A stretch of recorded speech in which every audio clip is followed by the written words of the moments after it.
late winter evening, February 2014. Tears were pouring down my face. My heart deep with weight of self-disgust. I had one hand on the steering wheel and the other hand pounding. I hate myself. I can't take this anymore. Up ahead, I could see this tall, humongous willow tree in the bend of the road. I could blame it on the black ice, I thought. But just then, the image of my teenage kids flashed before my eyes. But I can't leave them with him. That night I was driving home from work, from a job that I hated. My boss was telling me that colleagues were complaining. He knew something was not right with me. So he called me in his office and he said, "Liz, things need to change. You need to change.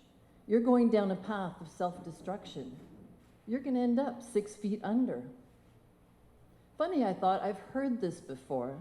I've heard that I have to change things or I could die. My orthopedic surgeon was tending to my torn meniscus, found arthritis, and said, "You need to lose weight before we do a knee replacement." Being 80 pounds overweight, my doctor said, you're pre-diabetic, you're obese, you've got high blood pressure and a heart condition. Things were starting to get serious now. Life was in the balance. But I didn't listen to the messages because I was too busy surviving.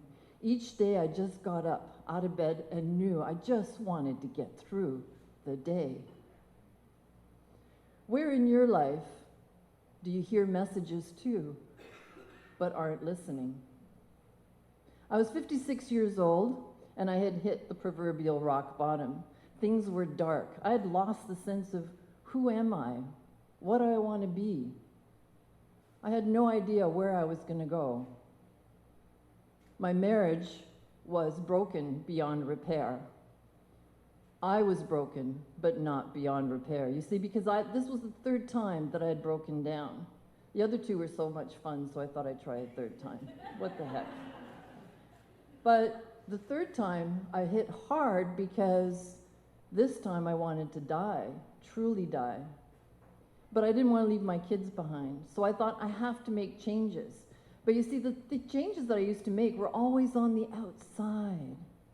I was in this victim consciousness where I would blame everyone and everything for everything that was going wrong in my life.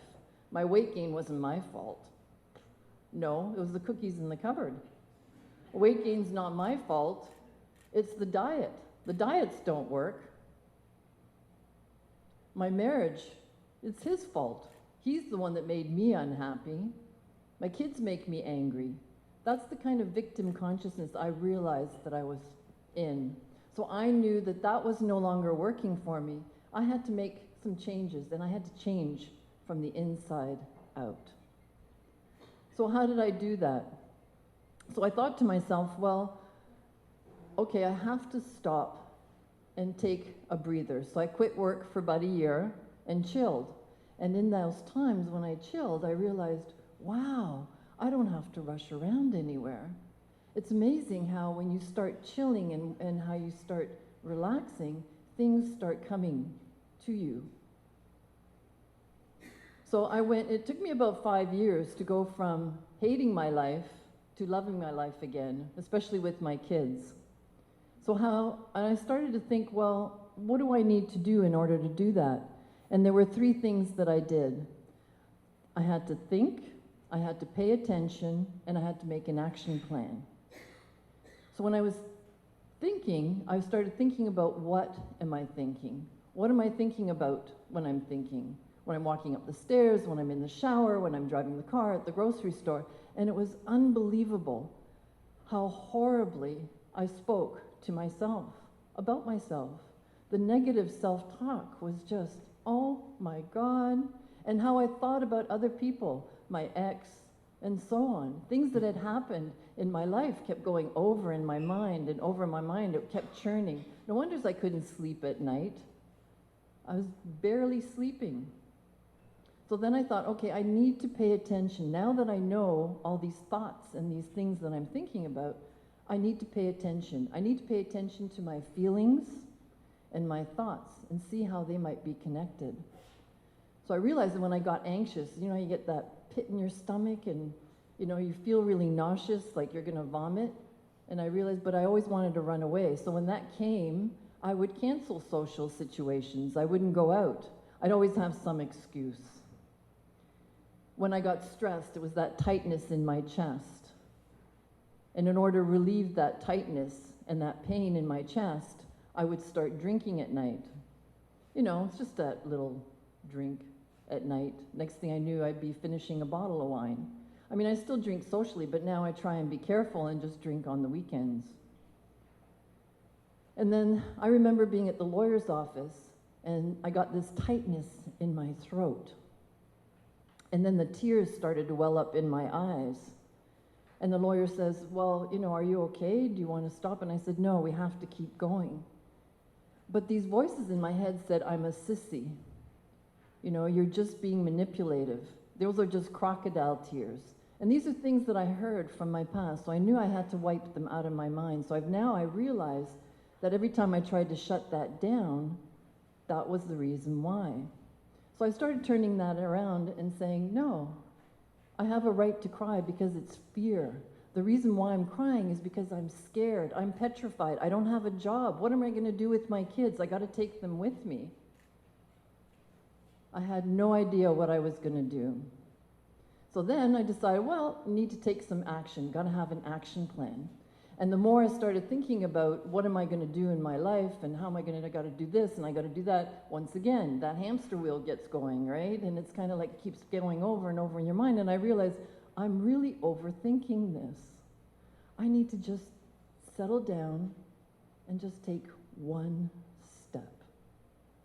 So the first step is, fill out that financial statement for the lawyer. The second step is figure out how you're going to lose weight. And the third step is focus on your mindset.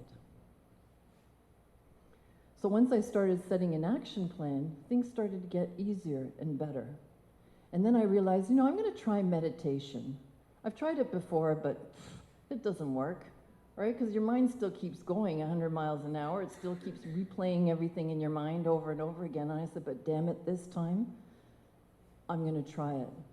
So it's funny, even though I sat down and tried for 5 minutes, still going through my mind, but that's okay, right? Once I noticed that once I settled down and with ease over time,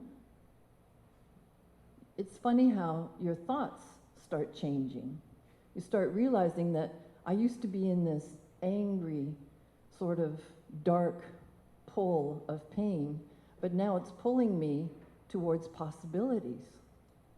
So once I started to see the light, things started to feel better. Then I started to visualize. I wanted to see not how my life was, but how it could be.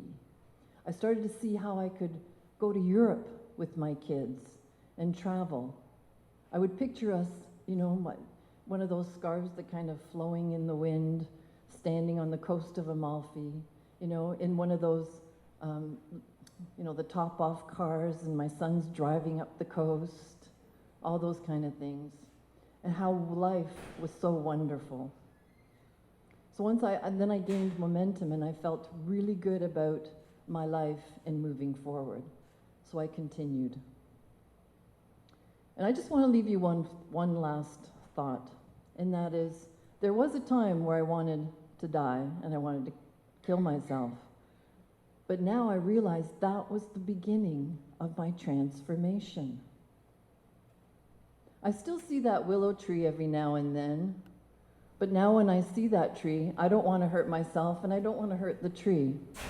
But I see that tree as a symbol. It's a pillar of strength. For decades, it has withstood Mother Nature's battles, but the sun still shines on it. And I started to think about how life is like that, battling inner demons and outside demons, yet the sun still shines. Sometimes I can't see the forest for the trees, but I do see that willow tree. I'm 61 years old now, and I am who I am because of all the battles that I fought. Changing my life from the inside out saved me. It might just save you.